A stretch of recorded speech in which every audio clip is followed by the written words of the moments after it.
नमस्ते। तो आज अपन करेंगे नीट 2010 का बहुत ही प्यारा क्वेश्चन जो कि एनएलएम से बेसिकली लिया गया है। तो क्वेश्चन को समझते हैं। क्वेश्चन में क्या बताया गया है?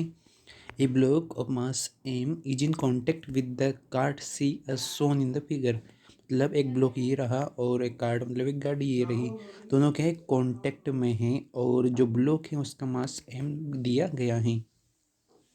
The coefficient of static friction between the block and the cart is mu। यानी कि स्टैटिक फ्रिक्शन की जो वैल्यू है इन दोनों के मध्य, ब्लॉक और कार्ट के मध्य बीच में यहाँ पर, तो उसकी वैल्यू कितनी है? म्यू बता रखी है। तो the acceleration alpha of the cart that prevent the block from the falling satisfying.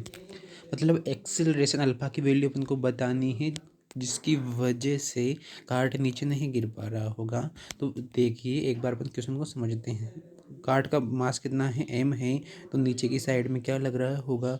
M G लग रहा होगा। एम जी नीचे लग रहा होगा, फिर भी देखिए ब्लॉक नीचे नहीं जा रहा है। इसके वजह, इसके पीछे कुछ कारण है। देखिए आप नीचे की तरफ ही जा रहे हैं कि इसकी स्पीड नीचे की तरफ होगी, कुछ इस मतलब टेंडेंसी है नीचे की तरफ जाने की। तो जो फ्रिक्शन लगेगा वह किस डायरेक्शन में लगेगा? सोचो, फ्रिक्शन ऊपर के डायरेक्शन में लगेगा। और कुछ और भी फोर्स लगेंगे जिनके अपन आगे डायग्राम में चर्चा करेंगे। और जो अगर मान लीजिए कि एम जी ज़्यादा हो गया तो ब्लॉक नीचे चला जाएगा। और फ्रिक्शन जो लग रहा है अगर वह ज़्यादा हो गया या फिर फ्रिक्शन इसके बराबर हो गया तो उसको नीचे जाने से रोक देगा। ऐसे ही क्वेश्चन को अपन आगे सोल्व करेंगे, है ना। तो नीचे क्या लग रहा है एक बार ध्यान से देखना। नीचे लग रहा था अपना एम जी और ऊपर क्या लग रहा था? फ्रिक्शन, स्टैटिक फ्रिक्शन, है ना। और देखिए यहाँ से एक और बात है कि दो ब्लॉक मतलब कि एक तो ये ब्लॉक है और एक कार्ट है, दोनों कांटेक्ट में हैं। तो दोनों के मध्य क्या लगेगा? नॉर्मल लगेगा, है ना। नॉर्मल इस डायरेक्शन में लगेगा। और जो अल्फा है इसके वजह से जो पूरी का पूरा अपना ये कार्ट वगैरह जो ब्लॉक वगैरह है कौन से फ्रेम में है? नॉन इनर्शियल फ्रेम में है। तो यहाँ पे कौन सा फोर्स लगेगा? यहाँ पे लगेगा एक स्यूडो फोर्स। स्यूडो फोर्स के डायरेक्शन हमेशा ध्यान रखना, जिधर एक्सेलरेशन लग रहा होगा उसका जस्ट अपोजिट होती है, यानी कि एम अल्फा इधर की साइड में होगा। ठीक है जी। तो यहाँ से अब इक्वेशन बनानी है अपन को और अपना आंसर आ जाएगा।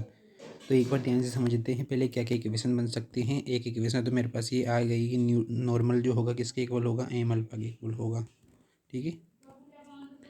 और एक और इक्वेशन क्या बन रही है मेरे पास?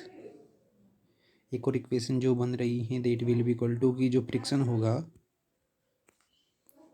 फ्रिक्शन जो स्टैटिक होगा उसको ज़्यादा होना पड़ेगा या फिर इक्वल भी हो सकता है किससे? एम जी से, है ना। ज़्यादा होगा या कम होगा तभी जा करके नीचे स्लाइड होने से रुक जाएगा, बिकॉज नीचे ले जाने वाला फोर्स कौन सा? M g. इससे ज़्यादा होना चाहिए क्योंकि ये कौन सा है? Driving force. ड्राइविंग मतलब होता है जो उसको नीचे की तरफ ले जा रहा है। इसका अपोज कौन करेगा? फ्रिक्शन करेगा। उसको ज़्यादा भी हो सकता है और कम भी हो सकता है। ठीक है जी। तो अब अगर अपन आगे की तरफ सोल्व करें तो मैं कह सकता हूँ कि स्टैटिक फ्रिक्शन की जो मैक्सिमम वैल्यू होती है वह किसके इक्वल होती है? वो इक्वल होती है म्यू टाइम्स नॉर्मल रिएक्शन के। ठीक है। अगर मैं समझूँ कि नॉर्मल रिएक्शन की वैल्यू अपने पास अभी अभी क्या आई थी, तो नॉर्मल रिएक्शन की वैल्यू आई थी अपने पास एम अल्फ़ा। क्या थी? एम अल्फ़ा थी ना। तो वही मैं यहाँ लिखूँगा और अपना आंसर भी आ जाएगा। देखिए यहाँ नॉर्मल की जगह मैं लिख दिया m alpha which is greater than m g. M से एम गया तो अल्फ़ा की वैल्यू पूछी थी अपन से। ठीक है। तो अल्फ़ा की जो वैल्यू आएगी विच इसके इक्वल हो जाएगी जी डिवाइडेड बाई म्यू के। ठीक है। तो ऑप्शन नंबर कौन सा सही है? Option number C will be the correct answer.